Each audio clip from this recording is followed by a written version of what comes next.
Hi, folks. This is Don Meisner with the North Country Fishing Report. Well, this is kind of an interesting report. Recently, there was, and I forget where I saw this, but it was about an alligator that had been discovered in one of New York's lakes.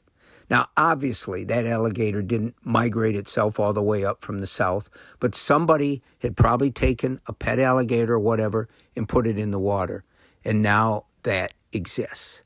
And while this was a shocking, exciting, whatever story, no matter who you might be and how you react, the real key to this and the real message, I think, from this report is that no matter what our intentions are, we have to be aware that anytime we take anything that comes from someplace else and put it in a new body of water, we are introducing to that ecosystem an invasive species.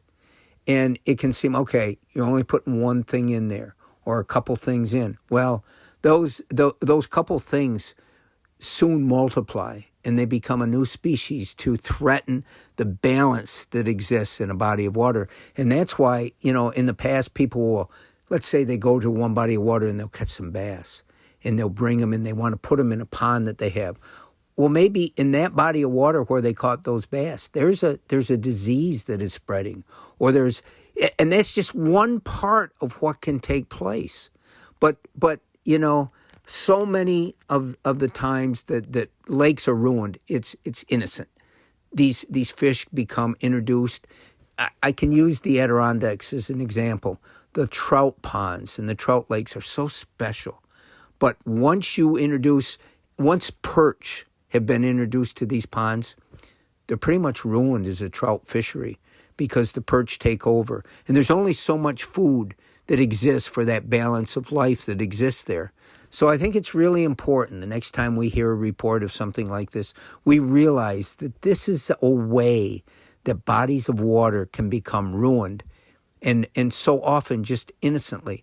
It used to be in the past we'd buy minnows at a shop someplace and we'd take them 100 miles to some other body of water and we use them as bait. And then at the end of the day, if there was some still alive, we just dump the bucket out. And now we've introduced something that may be tremendously harmful to that body of water.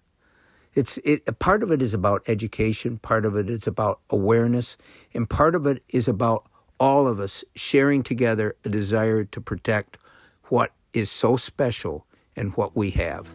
Until next time, folks, this is Don Meisner with the North Country Fishing Report.